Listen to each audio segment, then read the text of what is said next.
Hi friends, it's Kayla Moran and welcome back to the Let's Get Candid podcast. How's everybody doing today? Happy Thursday, good morning, good afternoon, good evening, whatever day or time it is that you're listening. So happy to be back on the mic with you guys. Happy May. I can't believe summer is here. I am so excited, but I'm even more excited for this week's episode. It's a long one, it's a good one. I don't want to distract from it. So we're going to do a quick suck and sweet of the week and then we'll dive right in. So my suck of the week this week is that I cut myself shaving this morning, and I keep having so much admin stuff to do since I was out of town that I am starting work later in the day and then ending at like midnight. And I was supposed to self-tan this morning because I'm going to a Miami Race Week event tonight and I haven't had a chance to. So definitely going to make sure I do it tomorrow before the race events start on Friday. But I could use a little bit of a freshen up on my color. At least Colombia gave me a nice little tan. But honestly, there's no sucks going on this week. Things have been really, really good. I'm so grateful that things are going well. I needed it. You know, maybe it's the first of the month videos are really working. And I am back in therapy now. And I think that's also really helping. So honestly, can't complain too much. There's a lot of good things happening right now, which makes me really happy to report back. And for my sweet of the week, it is the Miami Grand Prix. I'm so excited to go this weekend. For Christmas, my brother and I got tickets from our parents to go to the Miami Grand Prix Friday, Saturday, and Sunday. So we will be attending and I'm really looking forward to it. People have asked me if I'm going with a brand. I wish. If you're listening and you work for a brand and you want to send me some sponsorships, please do. I would absolutely love to attend adjacent events or come party with you guys in the paddock or wherever you guys are hosting activations around the Miami International Autodome at the Hard Rock. I would be honored and I'm so excited. Going to an event tonight, like I said, with AMG Mercedes, and then we'll see what comes along the rest of the week. I have a bunch of friends going, so I'm really looking forward to it. I might try to go to the Williams activation at Lincoln Road with some of my friends tomorrow. So yeah, be sure to follow along on Instagram and TikTok. I'm sharing fashion content. I'll be sharing my adventures along the track and at the race, what I'm wearing, all of that fun stuff. And of course, lots of entrepreneurship content coming your way. And I'm still sharing things from my Colombia trip too. So a lot of exciting things going on my social media platforms. And if you're new here, a lot of people this week on TikTok have been like, you need a podcast. And I'm like, I have one. Where have you been? So excited to have you here. If you're new, welcome. And yeah, I hope you catch up on all the amazing content there is on here already and stay tuned for more. With that, let's dive right into this week's guest. Lauren Papanos is a registered dietitian and she specializes in functional medicine, wellness, hormone health, hormone support, and she is functional fueling on social media. She has her own podcast. She has training programs. She has such a wealth of information and knowledge in this subject. And when I heard her on Note to Self by Peyton Sarton's podcast, I knew I had to reach out. And I'm so honored that she was open to coming on the podcast. And after her and I both took a few vacation days off, we had the opportunity to sit down and record this conversation. And when I tell you I have never had a more highly anticipated episode than this one, you wouldn't believe me. I told my friends I was recording with her prior to my trip and they were dying to know when I was recording. And once I told them that I already did, they've been texting me asking when it's coming out. So today is the day. I'm so excited that you guys get to listen. I honestly want to let this episode speak for itself, but I will say, as you guys know, I've been on a hormone journey for the last few years. I have shared a lot about my own journey. And I've talked about how I really want to prioritize my health and focus on my hormones and my gut and just overall feeling good in my mind, body, and soul. And a big part of that is doing my spring reset and going to all of my doctor's appointments. I booked my gynecologist appointment for May 24th. So I'm really looking forward to that, doing all of my blood work. And my conversation with Lauren really gave me a lot of insight onto things I want to ask my doctor about and things I want to look for in my blood work and my lab results, and just how important lab results really are and how data is the best way to heal yourself, and how she used labs and data in her journey to heal herself. When we talk about her journey, we talk about how she got into being a dietitian, and there's just Honestly, this episode is so incredible, and I cannot wait for you guys to listen. So if you like this episode, please leave a rating and review. Please subscribe to the show, share with a friend, tag us as you're listening. Let me know who you want to see next, what topics you want me to cover next, and go follow Lauren. Listen to her podcast. I'll link it all below. She is incredible. We had such a great time recording, and I probably will be working with her soon. Stay tuned for that update. And yeah, I hope you guys enjoy. I'll talk to you guys next week. See you at the racetrack, and I hope you have a good one. Meet Lauren. So, Lauren, what's something that people wouldn't know about you just from following you? I don't think a lot of people know about my sports background. It always is like a added bonus, I guess, that people learn. But I grew up as a gymnast, and then I went to college on a competitive cheer scholarship. I did like partner stunts, which is when it's like one girl, one guy that flipping on top of the other. And so that was really my life and my passion for a very long time. And so when I got into the field and I, graduated from school and started my degrees and everything, I was working actually in athletics, working with collegiate, professional, and Olympic level athletes, and got board certified in sports dietetics. Spent a couple years in that setting, and that's really where I started to gain my experience in endocrinology and the hormone side of things. So I do definitely still have all of that background in sports. I don't really use it to this day. We do work with a lot of like former athletes. So a lot of the women we work with, they're in their 30s and 40s now, maybe, but they were like college athletes or, were really competitive athletes at one period. So it always is a nice kind of, just, I guess, relationship that we can build off of some of those things. But yeah, it was definitely a huge piece of my life for a very long time. I'm a dancer. I was a dancer my entire life, and it's Yeah. funny you mentioned that you were the flyer that was. Yeah. I went to my law school homecoming. It was a big SEC school, and when we had like a really prime view of where like the cheerleaders and the dance team were whenever they would switch back and forth. And Yeah. like I was never a cheerleader, and I'm not small enough to be a flyer, but like seeing them, I was like, damn, that's so cool. Like, how do these do that? And like some of the male cheerleaders were just so into it, and like Yeah. fun to watch. And I genuinely like as a dancer, I grew up like I would always go to like games and I would watch like the cheerleaders and the dance team. Yeah. Like so I paid attention to more than the sports, Of even though course. the sports background.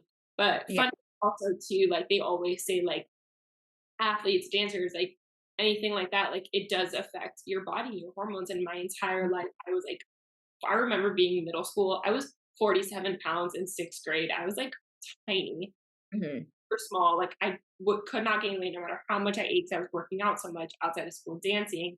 And then I was dancing in school because I went to a magnet school that was like dance for middle and high school. And I got my period in the dance locker room in seventh grade.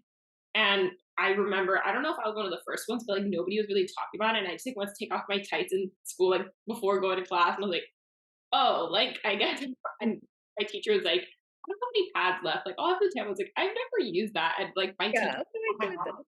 she's like, is it okay if I help her with the tampon? Like me, you doing it? And she's like, yeah, that's fine. So literally my taught me how to put on a tampon for the first time, and that was it. Like, it was just like, all right, I guess I'm a woman now, but my body didn't really change until I went to college 4 years later, 5 years Yeah. later. And then all of a sudden I'm like, oh, I have curves and like I have all these things, but I didn't used to have that before. Was that like something that you really experienced as being a gymnast yourself? And do you see that that's something that really affects women as we get older and like learn to be comfortable with our bodies? I do think it can affect you to a certain degree. I mean, I still started my period in menarche, which is the first period you have at a normal age. Generally, it's somewhere between 12 to 16 years of age. So I started when I was 13, I believe, or 14. So it still was in that normal time frame. But things were definitely irregular a little bit in high school, which is normal when you first start your period. It's normal for those first couple years for things to be a little bit irregular. And then once I was in college and I was in my dietetics program because I was going to school to become a dietitian, a lot of the information I was learning in school was very applicable to a lot of the population, which is individuals that don't exercise enough, maybe. We're learning a lot about like diabetes and heart disease and all of these other types of medical conditions. And so I was trying to apply that information to myself. However, I was working out 2, 3 hours per day, walking to class all day, just constantly on my feet. And that's really when things hormonally started to go haywire for me was when when all of that started to happen because I just wasn't fueling my body sufficiently. And it was with good intention. I just didn't understand the differences in what I needed to do versus the information that I was learning in school and trying to apply to myself. Yeah, no, that makes a lot of sense. I got mine at 12, and I think I have to say, like, I don't really recall ever having an irregular period, but I've definitely had, like, it's changed over the years, like, how long it is or how heavy it is. Like, I used to, which is my mom has also experienced this. They're like at the beginning they were 8 days long and pretty heavy on the front end, and then like kind of nothing on the back end, but like I was still like bleeding or spotting.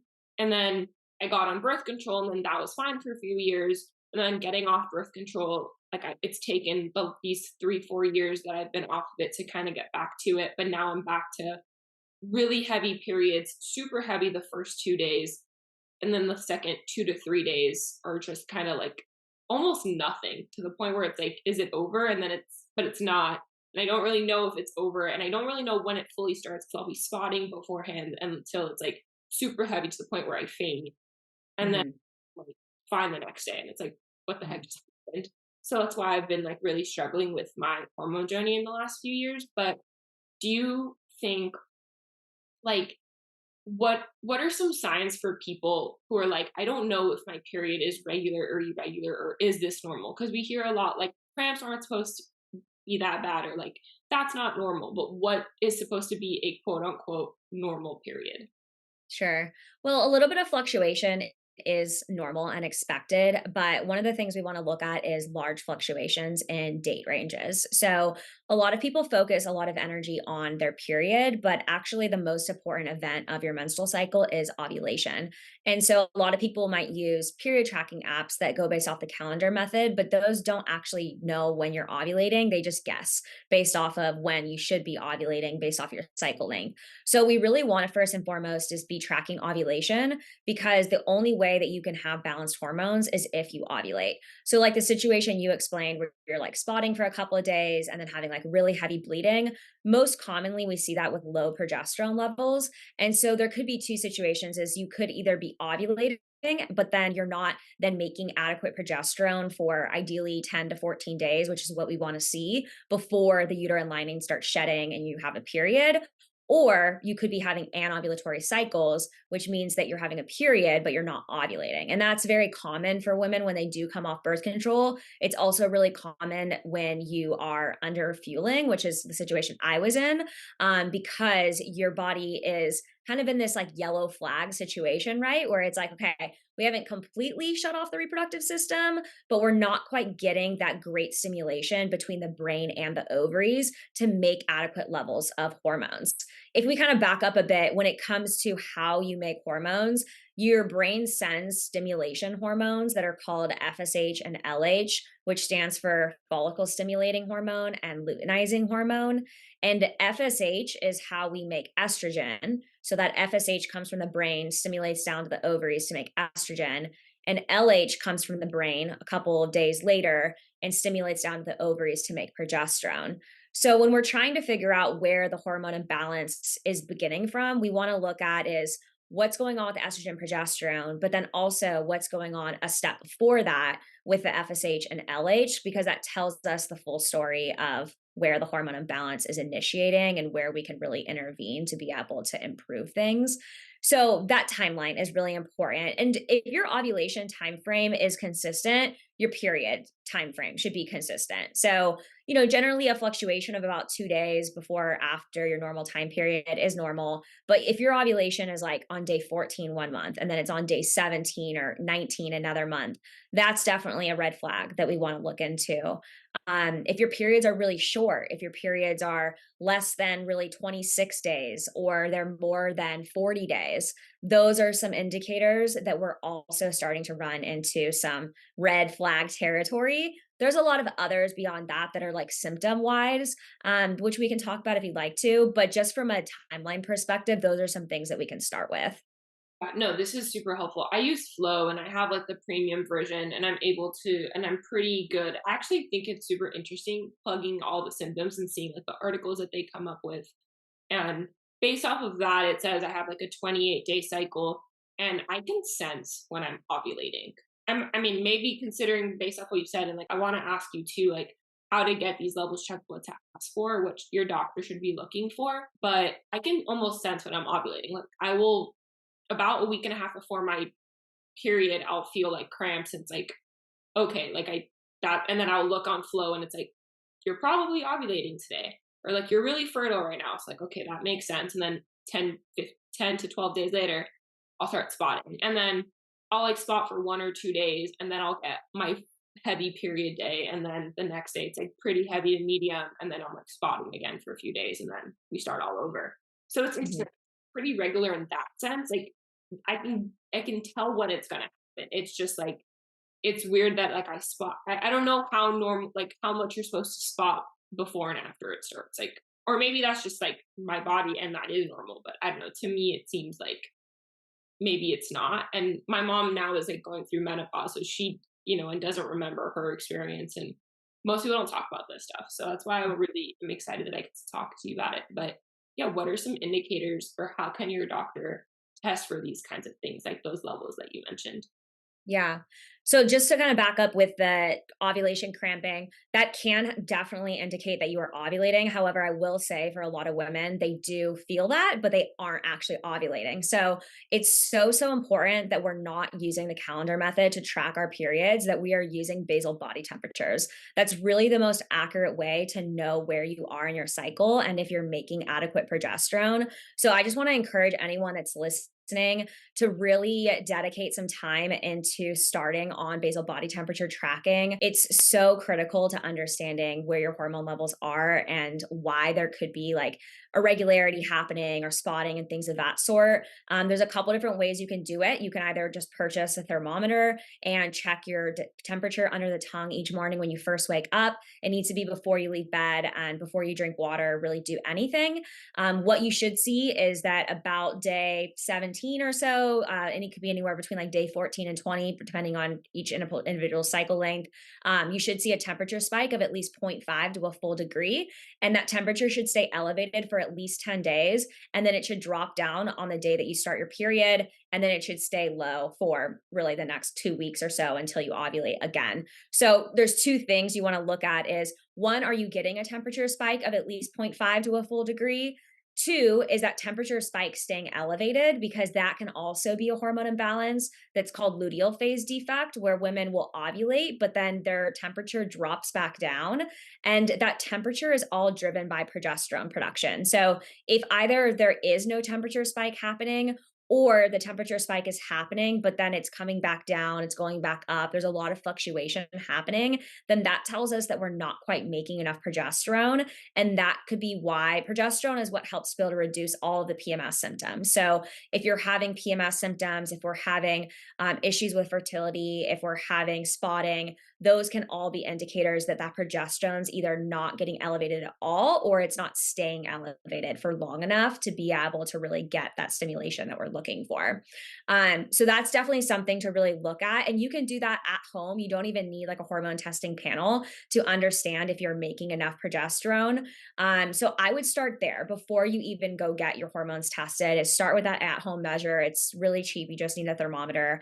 When it comes to testing your hormones, a lot of people will go to their doctor and they'll be disappointed because their doctor will either push back and not want to test, or the test results will come back. They'll tell them that everything is normal. And there's kind of two reasons that that happens.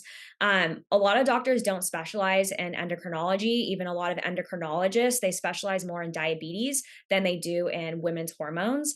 Really, if you're looking at someone that like specializes more in women's hormones, you're kind of looking for more like reproductive endocrinology, which is generally only a doctor you would see if you were dealing with infertility. So because of that, they will not tell you when to test during your cycle. But it's really important that if you're trying to understand about progesterone production, which is really the most important piece of your cycle, because a lot of women don't make enough progesterone. It's a lot easier for us to make estrogen. So most women have pretty normal estrogen levels. It's the progesterone that tends to be more of an issue. So because we're trying to gather data on the progesterone, we really want to get those hormones tested about 7 days in between ovulation and starting your period. So about halfway into that luteal phase. So it usually will fall somewhere around like day 19 to day 21, 23 of your cycle. So really important that when you do any hormone testing that you're controlling for that time of the month that you go in, that you're on like any day of your cycle, because then the reference range is going to change because your hormones change every week, and all of these things will be hard for us to know what's going on. The second thing is that you want to make sure you do it in the morning time, because that's when your hormones are the most active. So it's best to go in like before you exercise, before you take any supplements, just go first thing in the morning, 8 a.m., 9 a.m., whatever's the earliest that you can get an appointment, so that you can get the best hormonal response there. And then the third thing is that if you're getting the hormone panel done and your doctor is not wanting to, or they don't run everything, and by everything, we really want to know all of the hormones at one point in time, because that tells us how everything is working together. And then it also tells us where the issue lies and then where to intervene. So, for example, we don't want to just know like what your estrogen and progesterone levels are, because all of your endocrine system is connected. All of your hormones influence one another. So instead, we want to know, what are your FSH levels? What are your LH levels? So that we can understand how is that stimulation from the brain down to the ovaries happening. Then we want to know, what are your estradiol levels? What's your progesterone level? What's your total testosterone, your free testosterone level, your sex hormone binding globulin levels, your TSH, your thyroid stimulating hormone, your free T4, which is your inactive thyroid hormone, your free T3, which is your active thyroid hormone. If you can, it's even helpful to have reverse T3 and thyroid antibodies. All of those together now tell us exactly what's going on with your cycle and where the hormone imbalance lies, and how do we start to actually make changes within, hopefully not medication. That really should be like the last line of defense. The first line of defense should be, let's start with your diet, your lifestyle, supplementation. Let's tailor that to what your needs are to be able to improve your overall hormone levels. And then if you're in a situation where you're trying to conceive, maybe a dire situation, then maybe that's when we look at hormone replacement therapy or medication. But 99% of the time, women don't have to go that route as long as they invest the time in all of the preventative things that come first. So this is so helpful. And as you were listing all the hormones, I, even though I can't read all of it, because I was every 6 months going to the doctor getting my blood work done. And as Mhm. someone who hates needles, I had to like, I taught myself how to handle it and like how to read these things. And I know that I like all of the thyroid levels were getting checked. That was actually the biggest indicator for me that I was like, let me get off birth control. And but my reason for getting off birth control was like, I don't, like every 6 months I would have like hypothyroid and then I would have hyper. And it's like, okay, but like, why am I having both in one calendar year? Like, that's can't be normal. We got off birth control and then my HPV also cleared up. So it was like a benefit, but that wasn't the main reason. And then like everything else. So like he does test for all of those things, but I don't know. I mean, I'm sure he has, but I have never noticed if he's tested for all these other things. I've also heard AMH levels. I know that's like more related to like fertility though, but it's super reassuring to me that you're like medication or these other things are like a last resort. Like there's a lot you can do beforehand, but it's having that knowledge going into it of like what to look for or to, and for someone like, I'm very lucky that my doctor is more on the holistic side and does care about this stuff. And even though he's a Western medicine practicing doctor, they've always been really concerned with that. And like, they want to make sure everything else is okay. And like mental health, physical, like all of it holistically. But for someone who is maybe going to a new doctor or has never gone to the doctor, and their doctor says, no, we don't do that, or like, oh, you're too young, like it's fine, don't worry, or oh, it's normal. How can you either have that doctor look for, like, what can you say, or how to find a good doctor? You mentioned like an endocrinologist that specializes in reproduction, but how can you look for like the right type of OBGYN, things like that? Yeah. Really, the best would be to find a functional medicine doctor. And functional medicine, that's where we treat the body as one whole connected system, because your endocrine system isn't functioning just by itself. Your gut is connected to it, your liver is connected to it. all of these systems are intertwined. So if you do really want to treat things from the root cause and you're like, okay, I don't want to use medication.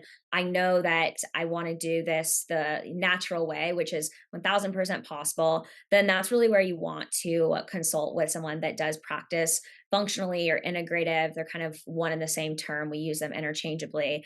Now, when it comes to that, if you're going to go to a functional medicine doctor, just keep in mind that a lot of times they will still use pharmaceuticals because they're doctors and that's their first line of defense. So they might not use a pharmaceutical that your conventional doctor would, but a lot of times hormone replacement therapy will be utilized. And for a lot of women, that's really not the best approach because unless you've gone through menopause, you should be making those hormones on your own. And so we really shouldn't be replacing hormones until your body can no longer make them, which is when you've no longer had a period to be able to make these hormones. So if you really want to treat things with those natural approaches like diet and lifestyle and supplementation, that's really where someone like myself, who's a functional medicine dietitian, where we have all of the medical education because we've taken all of the pre-medical classes, but our specialty is more in using food as medicine to be able to correct these health conditions rather than using a pharmaceutical as the first line of defense. Yeah, no, that's super helpful. I'm in the process of I need to get a new doctor because mine retired, which I'm really sad about because he gave birth to me. So it's like I've known you Aw, for 6 years and now I have to start over. yeah, Like I never thought about it at 16. My mom was like, "All right, 16, let's go to the gynecologist." I was like, "Okay." Like yeah. it wasn't weird. Now I'm like, I know too much and like I'm scared. And like you hear the horror stories of things that have happened to women and how we know for a fact that like women's health isn't prioritized and it's like a relatively new thing.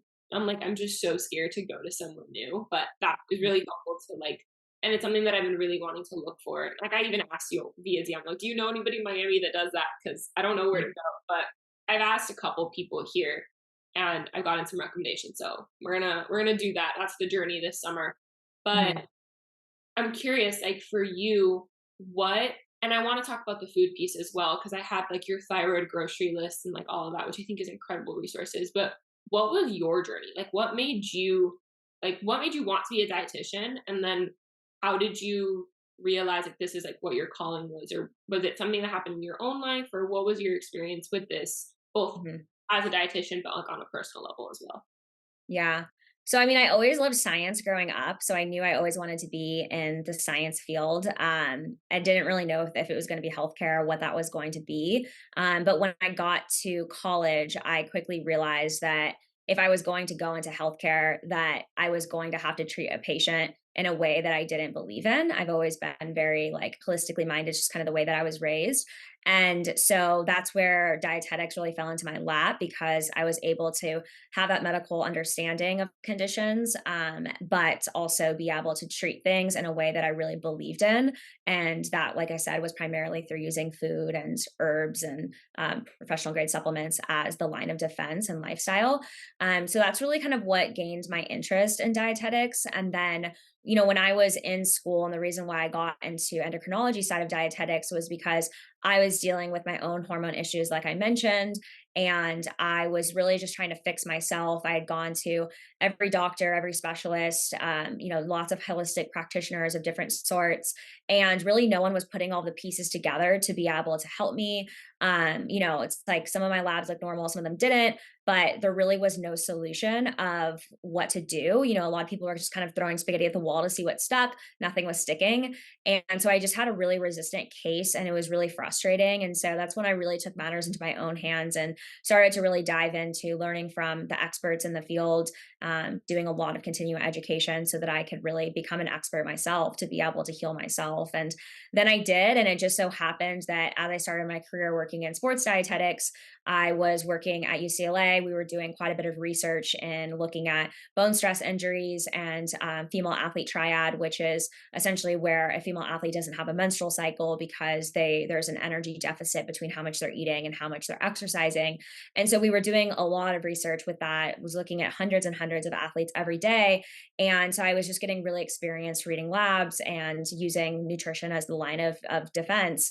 And it really just opened my eyes to how pervasive the issue of hormones is in people of all ages and all backgrounds. And so that was when I started my private practice, functional fueling, and really started to specialize in endocrinology. And things have just kind of continued to evolve from there. And so, I bring the functional medicine lens because that's really where my background, my graduate schooling was in functional nutrition. I've done a lot of post graduate education in functional medicine. So I kind of bring that to it of looking at things and treating hormones from the root cause and looking at how all body systems are connected that are causing the hormone imbalance.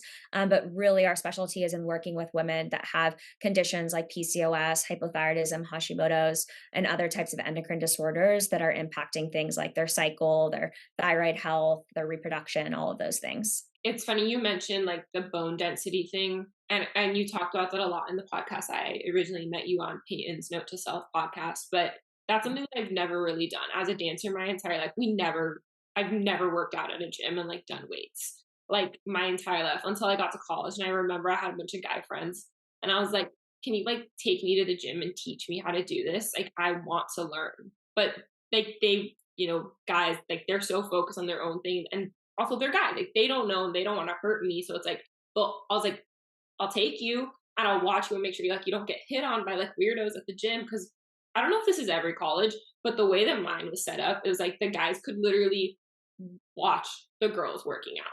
Like they put them where they're facing each other, and it's like, why do you have to make me uncomfortable? I already don't want to be here. So they're sometimes my college guy friends would like pretend to be my boyfriend so I could work out in peace. But I would go for a few weeks and then I would get frustrated, either because I wasn't seeing results or like I was like just uncomfortable being there, and then I would give up. So I would try and then it wouldn't work. So I want to learn how to do strength training, not to like get bulky or to lose weight. It's not about that at all. It's more about like I know that my bone density is going to be important as I get older, and I don't want to get osteoporosis. Like I don't want to have all these other issues that come with that.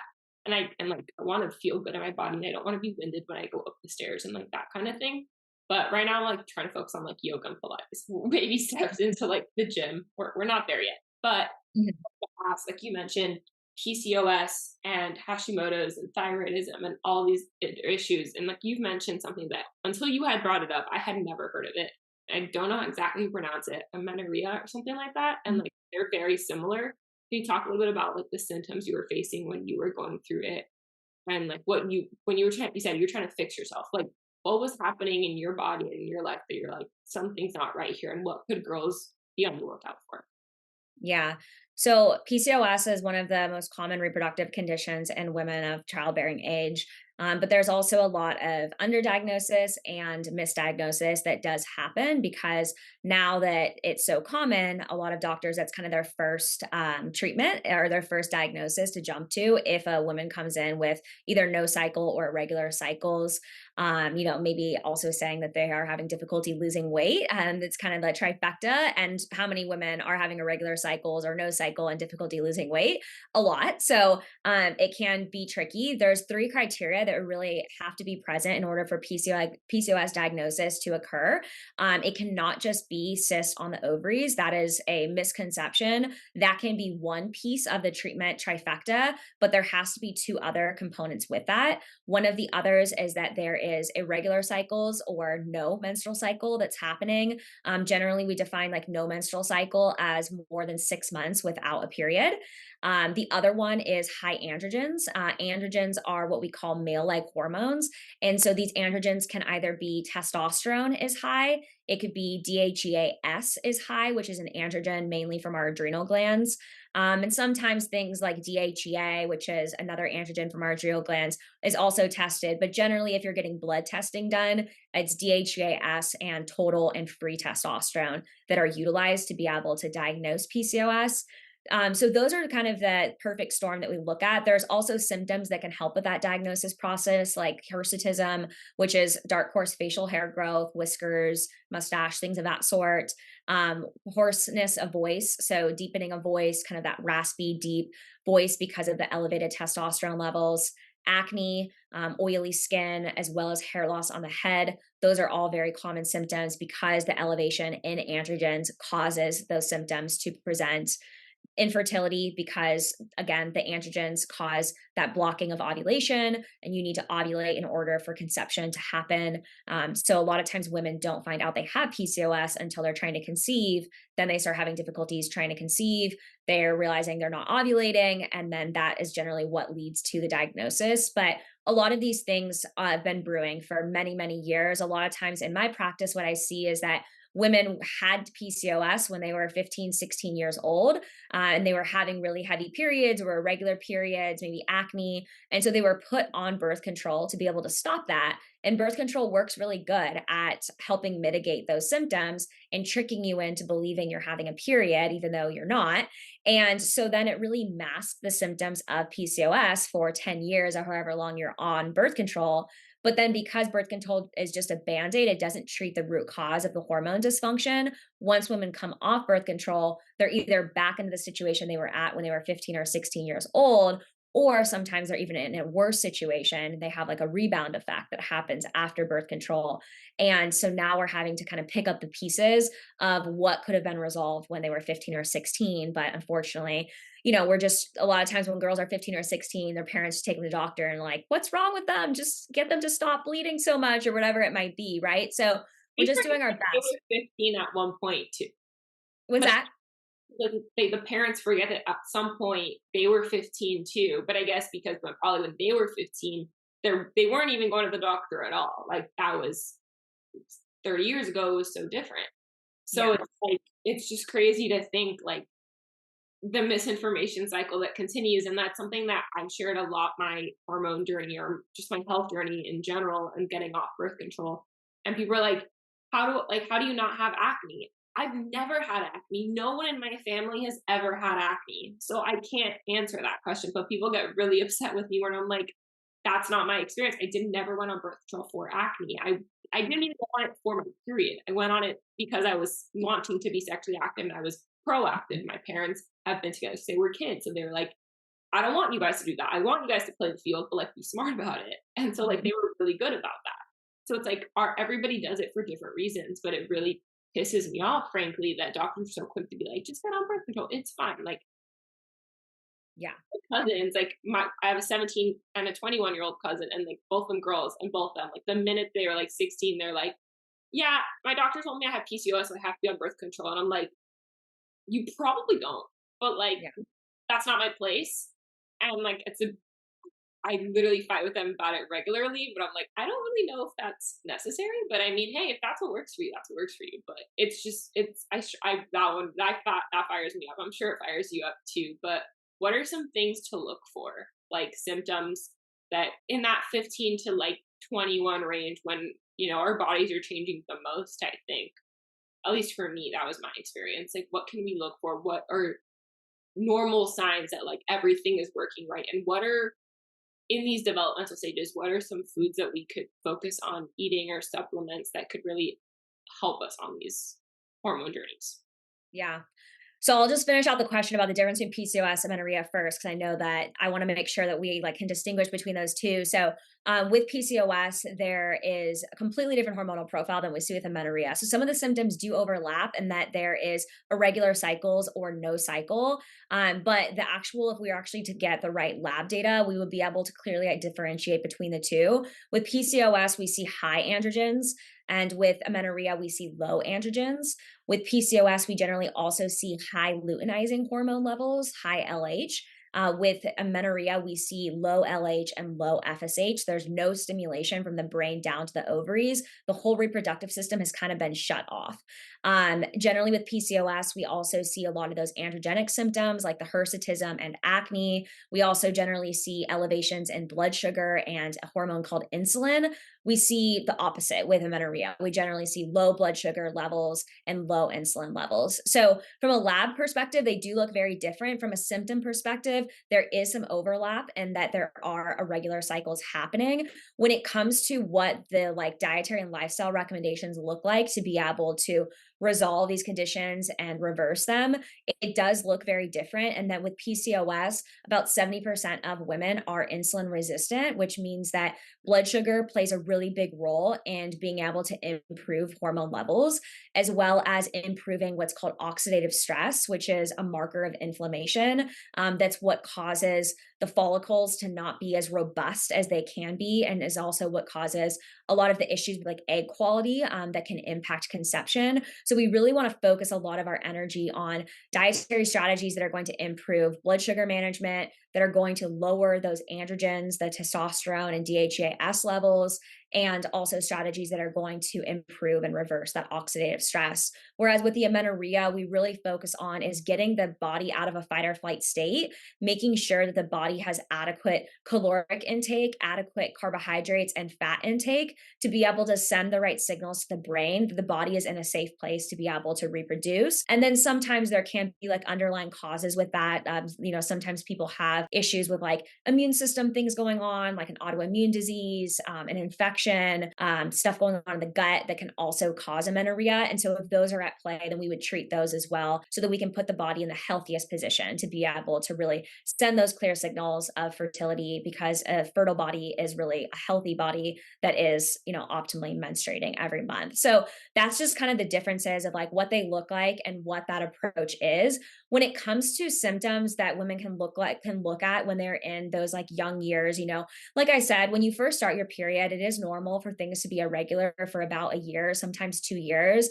We really don't see the menstrual cycle regulate for about 8 years after menarche. So menarche is the very first period you've had. So if you had your first period when you were 12, then we really aren't going to see that the endocrine system is like fully set to its position until you're probably like 20. And if you've started your period at 14, it could be 22, right? So those years, those 8 years are extremely volatile, which means that a lot of imbalances can happen, a lot of irregularity can happen. And unfortunately, that's usually the time period when most girls aren't taking very good care of their body, right? Yeah, that's what I was thinking. Like college, it's like going out, not sleeping, eating junk food, drinking, and that's what's Yeah. happening. That's not helpful. Yeah, exactly. And that's when you're most like volatile to menstrual regular is happening. So, that's why I lost my period when I was 18 years old. It would be a lot harder for me to lose my period now that I'm 31 than it would be when I was 18, because my menstrual cycle has been like normalized for many years. So it really depends on where you are. But I mean, most women that are girls, that are at that time period, they're dealing with things like heavy periods, really bad PMS symptoms, heavy cramping, acne breakouts, irregular period. So the time frame of how long that cycle is changes. So they're not having cycles every month. It could be the dark coarse facial hair growth or hair loss on the head. These are all very common symptoms that all tell us that there's a hormone imbalance at play. Most of the time, there's high levels of androgens or there's low levels of progesterone. Those are kind of the two most common, things that we see, but it could differ just based off the individual person scenario. Yeah. No, I think this is super helpful for me because I've noticed like I don't know what specifically is going on and I'm not going to speculate out, but I will let you know when I get everything tested. Mhm. But for me, like the symptoms I've noticed in the most recent like months, because before then, like we said, like I'm 26 now, going on 27. Like now I can really see what my cycle looks like, having been off birth control for almost 4 years. Like I'll get, I think like my blood sugar and blood pressure will drop on my first day. And I will faint. And that happened to me in high school.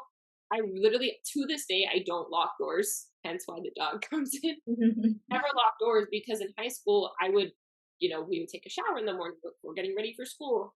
And I would faint in the shower. And the only person up at that time was my dad. So I would have to leave the door open because if not, they would have to break down the door.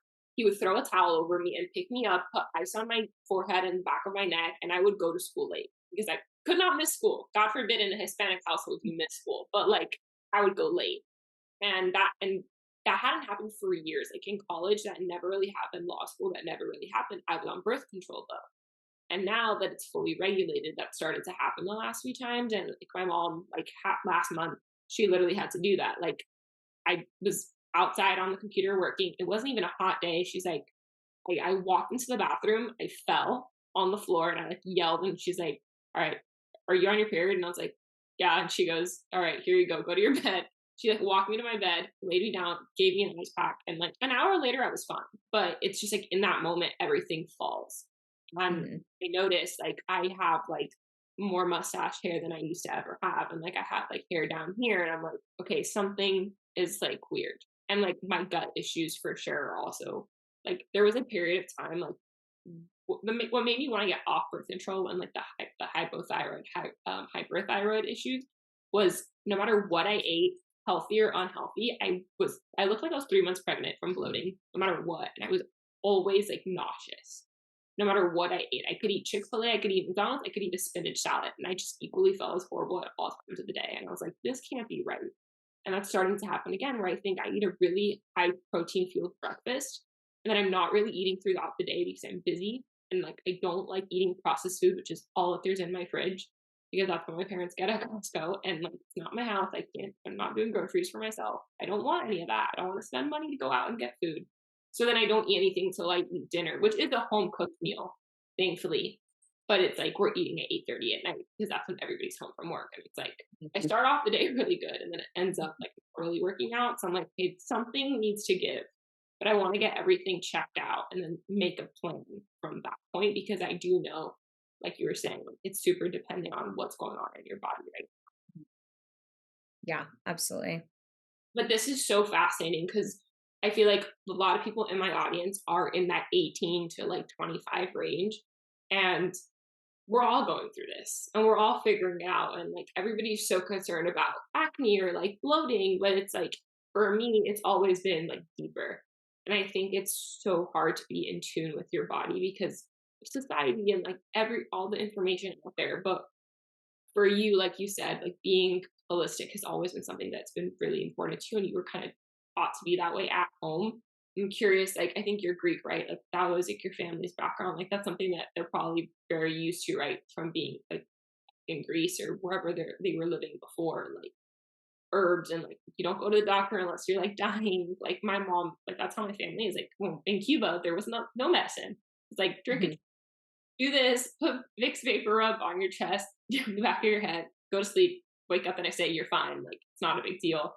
So, what are some things that you do in like your wellness practice and your routines every day or during your cycle at least that are really helpful? Like outside of the food thing, but like workouts, lifestyle changes, supplements, things like that. So, I mean, it really will depend on what's going on, like where I'm at in a certain phase of my life and what my labs are reading. I do base everything based off data, so I really don't like make any educated guesses on like what I should be supplementing or what I should be doing. It's all like driven by okay, this is what my body needs in this like particular time period. I usually do things kind of at like a 6 month time period. It takes about 3 months for us to really for red blood cells to turn over and for us to see change happen in labs and in some of this data. So it really is important that as you start to make changes, you give yourself 3 to 6 months before you really do any retesting to understand how that's moving the needle. Yeah, I mean, outside of dietary intake, I think that just the way I kind of set up my lifestyle is very supportive of trying to really create the most like healthy environment for my hormone function. I mean, for many years, I've always very been like a driven person and a hard worker. And so, and I still am, but there's a lot of boundaries that I have in place around how I overextend myself because I just know that that's gotten me into trouble before. When I was in my early 20s, I was working a lot and in school a lot, and then also working out a lot and doing a lot in every area. And that really led to a lot of my issues that I was experiencing. So I'm very intentional with the way that I structure my stressors in my life. Obviously, we can only control so much of our stress from like our personal life and work and things of that sort. But really trying to be mindful. I mean, I have the luxury of owning my own business. So try to be mindful about not taking on more projects than I need to so that I don't overextend myself. Sometimes I do better at it than others. Of course, we always think we can do more than we can, right? But with like workouts, I follow our workout program that my husband and I created together that's called Strength and Hormones workouts. And those include very intentional workouts that are specifically made for women with hormone imbalances. So I do usually 2 to 3 strength training days per week. And then I allow a couple of days in between. And those days in between, I'm focusing on aerobic recovery to be able to help still build my cardiorespiratory system, but also bring down stress hormones. So, really allowing my body a ton of time to be able to recover from any stressor that I'm placing on it. Also, I do quite a bit of like different types of detoxification therapies. So, a lot of things that I implement into like my daily routine. I try to do some type of heat exposure because heat exposure is one of the best ways to be able to detoxify internally. So whether it's sauna or a hot bath that has something like mustard seed powder and Epsom salt to really be able to help with that internal detoxification, kind of do pick one and I'll do it every single day. And then also making sure that within supplementation, I have something every day that's going to support detoxification because our liver is where our thyroid hormones get converted. So that's where your inactive thyroid hormone gets converted over to your active thyroid hormone. But your liver is where all of your estrogen goes through too. So we really want to make sure that we have things in place to support that, both through food sources. And then we can also use supplementation. I really love things like liposomal glutathione. That's one of the master antioxidants in our body that our liver needs for detoxification. And then we can also use things like chlorella, activated charcoal, just based off of kind of, what we've been exposed to in that day, to be able to help on the back end of things, really bind up anything that we've been exposed to help kind of take some of that strain off of the liver. So those are really important pieces of like my everyday routine. Light exposure is also really important, getting light first thing in the morning in that first hour of waking, and then really trying to be mindful of light exposure in the evening time because we want to send those clear signals to our brain that it's daytime when we wake up. That's how we're going to get a really healthy cortisol response. That's how we're going to shut off melatonin production. All of our hormones and really everything in our body is ruled by internal clocks of our circadian rhythm.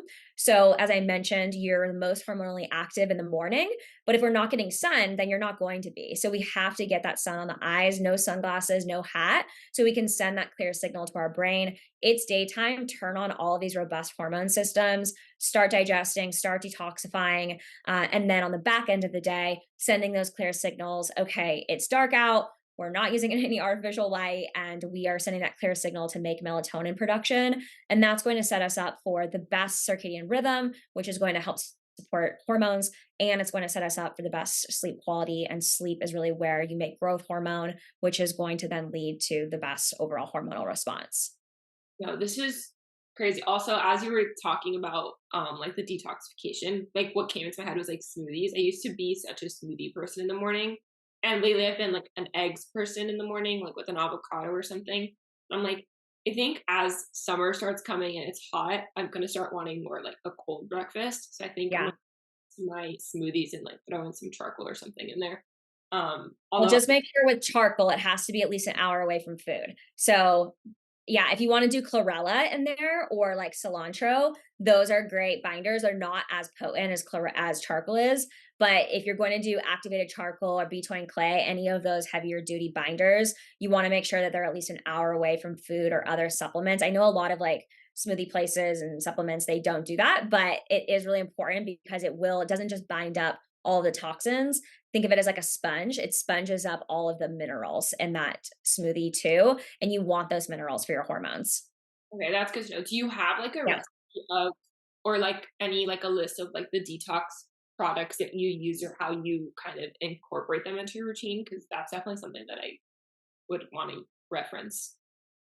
I don't have it listed because it really will like depend on what someone's dealing with, right? Like we do a lot of testing where we look at like mold levels and heavy metal levels and endocrine disruptor levels. So like if someone has really high levels of those, then we're going to use heavier duty binders. If someone's just trying to like doesn't know any lab levels and they're just trying to get some everyday support, then I would really recommend going like the chlorella route. It's a little bit less abrasive as charcoal, and like I said, you can take it with food, so that's also a better option for that reason. And it has other like vitamins and minerals in it too. And then you can also incorporate things like cilantro and parsley.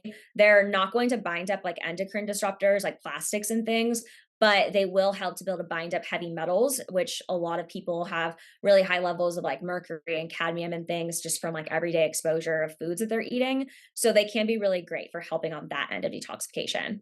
Yeah, no, this is helpful. It's funny, like there's just so much to think about at all times. And something you mentioned like pretty early on, it's like all these systems work together. It's not just like, your gut and your endocrine system and your brain and like there it's all like your lungs, your heart, like everything is working together. And I think a lot of information out there, sometimes each provider only focuses on like one, like their specialty, and they're not really taking into account like the other things. Or even like I was just talking about this the other day, like totally unrelated, but like Botox and fillers. Like a lot of people be like, I just want to fix like this, like the smile lines. But like if you fix that, it's gonna ruin your smile. And then you're not gonna like that. And then you're gonna want to do something here. And it's like at least like the people that I go to, like they're very much aware of anatomy and they're like, if I touch this, this is gonna change. And like, like knowing and like going to the right providers, I think is so important, which is why I love that one, like this conversation, but two, all the resources that you have on your website, which I'll link below.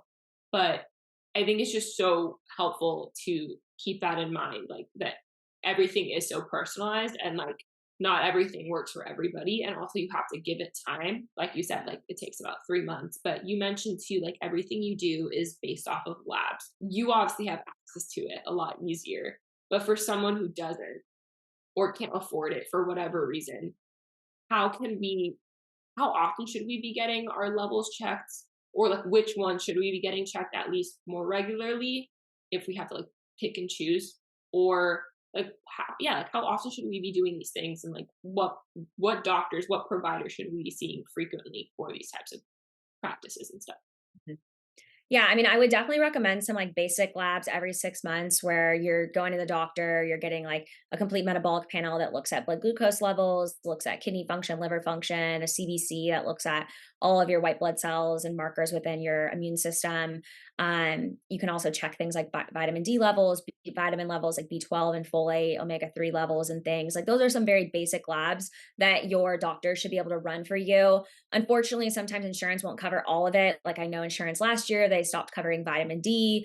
And a lot of times these things are overpriced. Like I just got a bill for an ultrasound that I got done that was, they billed me $800, but then I went out of network to an ultrasound clinic that was way better. And they only charged me $240. So a lot of times it actually ends up, you're going to get billed to insurance, it actually is a better deal to just pay out of network than it is to go through insurance and then pay whatever they don't cover, because they're always going to overbill that what the service costs by about 3 times. And it's going to cost you way more than if you just pay cash from the very beginning. So that is one thing, is if your doctor tells you it's probably not going to be covered by insurance, don't say yes, go just pay cash. You can get a lot of these labs done. You can even go like to Quest LabCorp's website and you can order them. So it's always going to be cheaper. If you work with an out-of-net provider like my practice, then we have like a practitioner rate, which is even cheaper than like what you would pay. And we don't use insurance. So you are going to pay out of pocket for it. We do take HSA and FSA, but it is still going to be cheaper than if you were like to go through insurance and have to pay on the back end of things. So those would just be some basic things. And then in terms of some of the functional and more advanced testing that we're doing, it really is customized to the individual situation. So that's why we do a 30-minute introductory call with every new client, because it's really to be able to hear someone's story, hear what are their symptoms, like what's the history, when did everything originate, where have you been living, like what does your life look like, because it helps us to be able to figure out what body systems, and like it's kind of setting off like lights in my brain of like, oh, okay, we need to check this body system, we need to assess the liver, we need to assess the gut.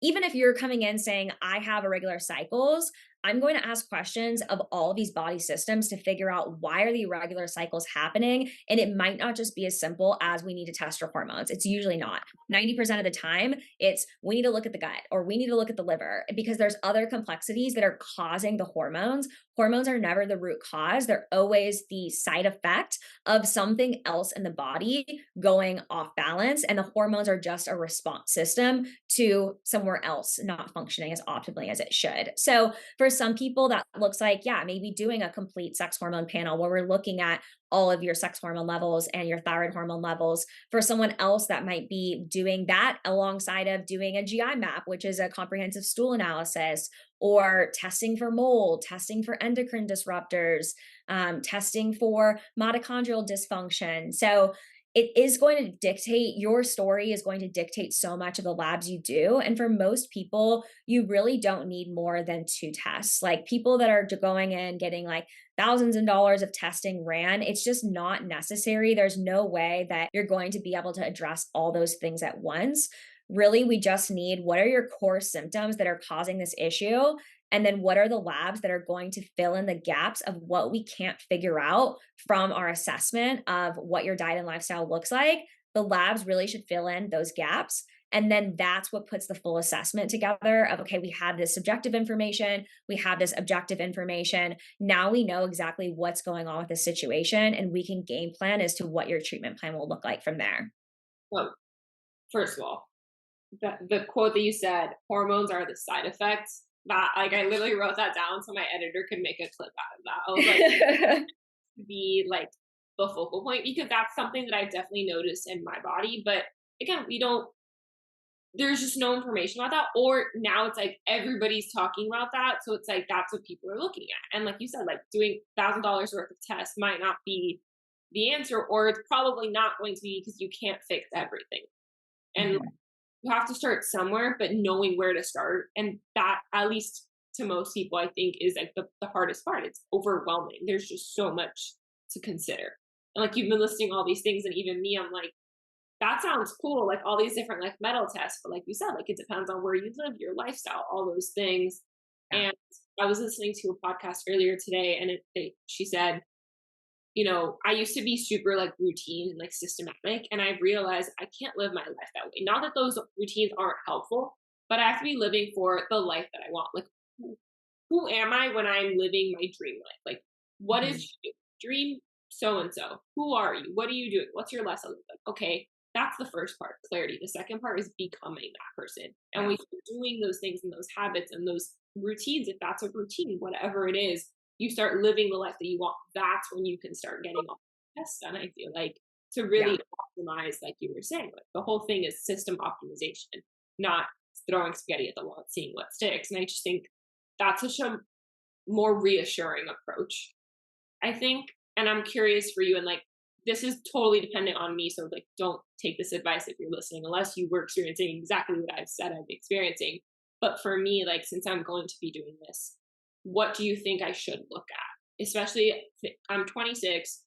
I'm not ready to have children yet, but I want to start thinking about my fertility journey and talking about like freezing my eggs is something that has become a bigger conversation for me and my friends and my family of like, all right, I'm saving up for 2 things right now, buying a house and then freezing my eggs. And like in that order, and it's like, okay, I want to at that, hopefully in a year or 2 years get to that point. But what can I be doing right now to optimize myself, my life, and my body for that when it comes? But really, I just want to feel good in it right now. So, what are some things that I should be looking Yeah. Well, I still don't even have enough information, even though we've been talking for this long, to be able to fully understand like at? your whole health history of like what I would tell you from like a testing perspective. But I will say that, freezing your eggs, egg quality is not dependent off of age. That is a huge misconception. So a lot of people, they spend all this money to freeze their eggs because they're like, I'm getting into my 30s, I still don't have a partner. But your eggs don't diminish in quality based off of how old you are. They diminish in quality based off of your internal health. So if you spend time focusing on making sure you have adequate micronutrients, making sure that your body is clear of all of these different toxins that could be disrupting it, maybe that's testing that if we feel like there's issues in those areas that could lead us into areas we need to support the body, that's what's going to improve your egg quality. So you mentioned earlier, like AMH being a test. AMH really is only a good measure if someone is going through IVF, going through fertility treatment. Outside of that, it really doesn't give us great data on what's going on from an egg quality perspective. The most important thing that we can look at for egg quality is what does someone's internal health look like? Because all of your micronutrients are going to affect egg quality. Antioxidants, for example, like I mentioned, oxidative stress essentially depletes our body of antioxidants. It's where we don't have enough antioxidants to combat free radical damage that's happening. So we can test for things like your micronutrients. We can look at all of your micronutrients, all of your antioxidant levels, your vitamin C, your alpha lipoic acid, your vitamin A, your vitamin E, a lot of these markers that aren't going to get tested on like just your traditional labs. And then we can also look at things like heavy metal levels, if there's endocrine disruptors and such that could also be dampening that egg quality. I know you also mentioned gut being something that you've struggled with for a very long time. And most women that do have hormone conditions do struggle with the gut. We know that there's a huge connection between the gut microbiome and PCOS, as well as endometriosis, for example. And that's because our gut bacteria can actually influence our hormone levels. So I almost recommend for like everyone we work with that we do a GI map, because even sometimes people will say, I have no gut symptoms, my digestion is optimal, but then their hormones are still not getting better after we've thrown some hormone treatment at it. And then we end up doing a GI map and we find that they have E. coli in their gut. They have candida. They have they have high beta glucuronidase levels, which is an enzyme that helps our body to detoxify. So there's all this inflammation in the gut coming from different angles that actually all along was dampening their hormones,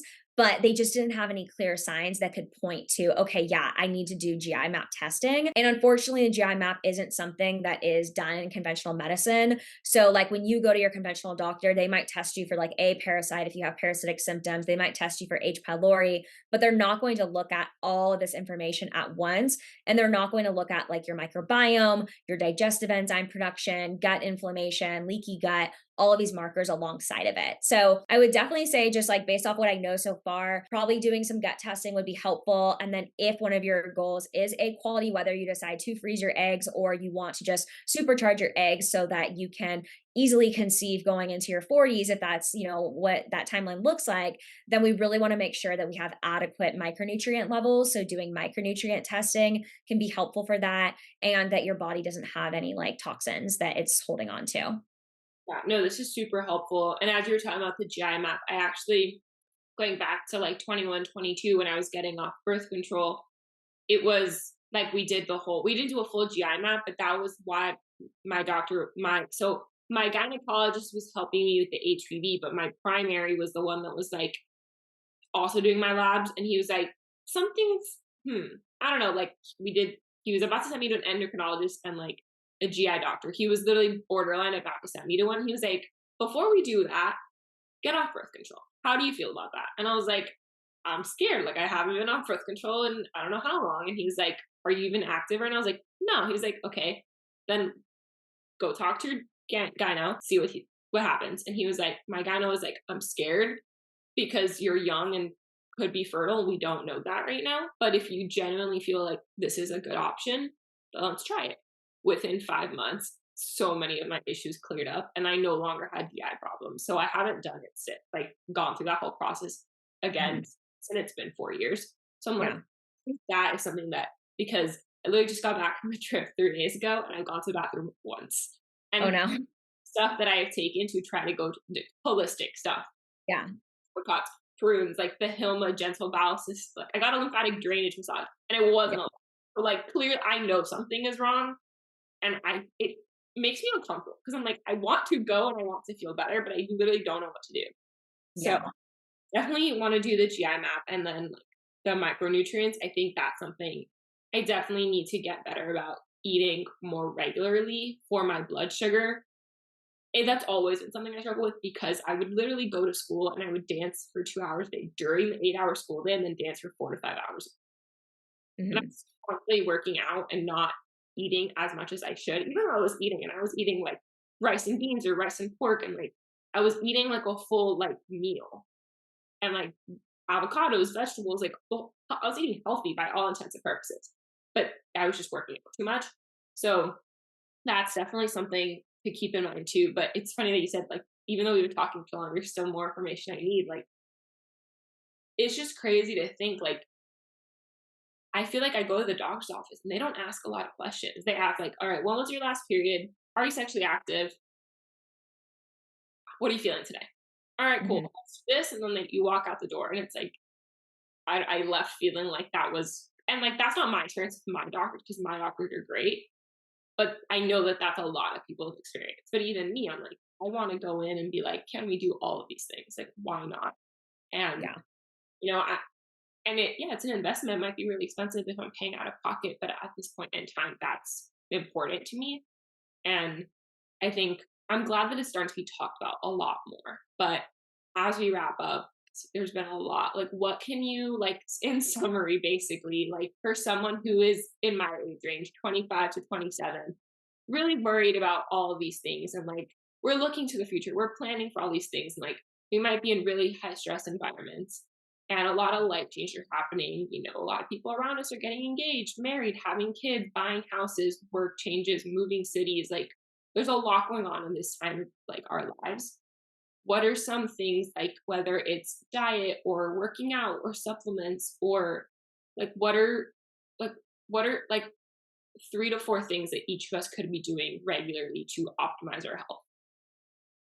Yeah, I mean, so just kind of going back to, I mean, just some of the little nuggets that we've talked about so far. Like I said, like start using basal body temperature tracking, start tracking your cycle so that you can confirm that you are ovulating, that you are seeing a progesterone response for at least 14 days. I mean, ideally at least 10, but ideally 14 every cycle. So that would be one thing I would do.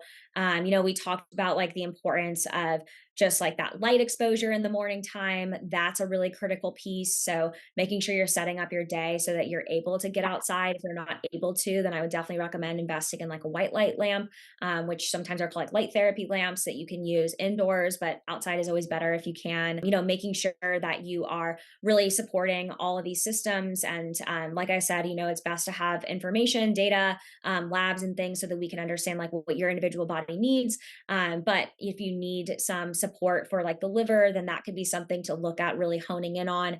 And like I said, glutathione really is one of my favorite things to be able to help with that. There's a lot of like talk around like what, like liver teas and juice cleanses and all these things. And really they don't work. The liver is a very complex organ that requires a lot of different nutrients, but glutathione is the one that's the most important. So that's really critical because like I mentioned, your liver is where all that hormone production goes through and where those thyroid hormones get converted. So that's going to be a really important piece. And then I would say the next step is just finding someone that works in the functional side that looks at things integratively in the body, that you can either do a program or do lab testing through so you can start to understand some of these fundamentals. In my practice, we have a program that's non-lab testing that's called Inflammation Harmony. That is a really great foundational program. It's not for beginners. It's definitely an intermediate level program. So I definitely recommend people having some baseline knowledge of like what are healthy foods and some of the basics of nutrition. But we go deep into starting to treat the root cause of hormone imbalances in that program. It's a 5-week program. And then once you're ready to, then that's where you can look at doing some of the lab testing and the personalization. And that's where we have our one-on-one program or our hormone testing packages. Our hormone testing packages are just hormone testing. So that's just for someone that wants to know what their hormone levels look like and wants to have a plan of what to do to improve them. But if you're someone that's like, I have a more complex scenario, I think I have gut issues going on, I have these bigger goals, I'm dealing with like a lot of symptoms, then I would actually kind of wait and do more the one-on-one coaching because that's where we're able to do more of that root cause testing so that we can really figure out the complexities to what the case looks like. Yeah, no, that makes a lot of sense. It's definitely no, that makes a lot of sense. It's definitely something I want to invest in later this year. But it's like, now that I paid my taxes, I'm like, okay, what can I need? What, I have only so much money, and I need to focus on my business and my health in that order because I need to scale so I can make more money to focus on my health and then buy at some point in the future. But for you, like, now that you work for yourself, you've been, you're super successful in figuring out what's going on in your own life and now using that information to help others, and you've built this business, and you, like you said, you're really good at setting boundaries to, on your stressors, to really prioritize your own time and your own health.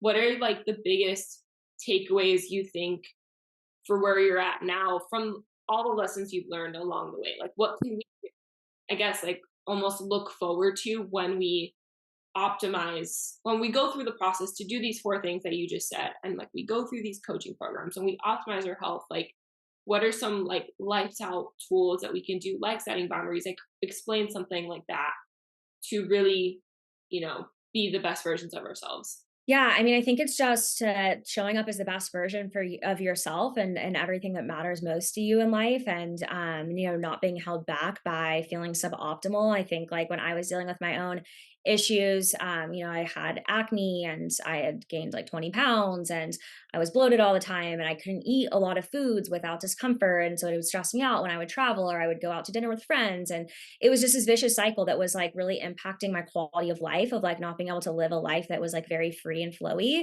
And then on the other side, now that, it's been several years, but now like I can travel and not worry about it. I can, and know that like everything's going to be fine and I'm not going to have any gut issues and I'm going to go to the bathroom every day and my skin's going to be fine. I can feel confident that like if I overeat on one day, like I'm not going to gain 5 pounds like I would have before, or that like I'm not going to have a painful period, that my cycle is going to be regular because I have the tools of like what I need to do personally on a day-to-day basis to really help myself thrive. And so I think that it's first and foremost is putting you in a position to be able to feel your best every day so that your life isn't ruled by this constant like feeling of lacklusterness, right? And it's not taking up so much real estate in your brain. But then secondly, as well, it's also just being able to have a very streamlined idea of what your day should look like. And I think a lot of people get very caught up in like diet culture and a lot of these trendy things that you see on Instagram and hear on podcasts and such. And when you can really understand what your individual body needs, all of those things, it'll feel like tunnel vision. Like you won't get influenced by that. You won't waste your money, your $90 per month on athletic greens because you know that that's not what your body needs. You won't waste your money on colostrum because you know that that doesn't actually work. Like all those things that are currently like influencing you on a day-to-day basis will no longer do so because you'll have a really confident path of exactly what you need to do to really thrive every single day. The colostrum take that was really funny. When we were talking earlier, I was like, that shit can't work. And I was gonna go look it up after this, just to because I already knew that. But that was great. Where can everybody find you? This has been so incredible. Thank you so much for coming on the podcast. Yeah, thank you so much for having me. It's so fun. My practice is functional fueling. Our website's functionalfueling.com. And then I'm over on Instagram at functional.fueling. My podcast is called Strength and Hormones, and you can find it on Apple, Spotify, YouTube, any of those places. And we post weekly episodes on there. Cool. Thank you so much, and we'll talk to you guys next week.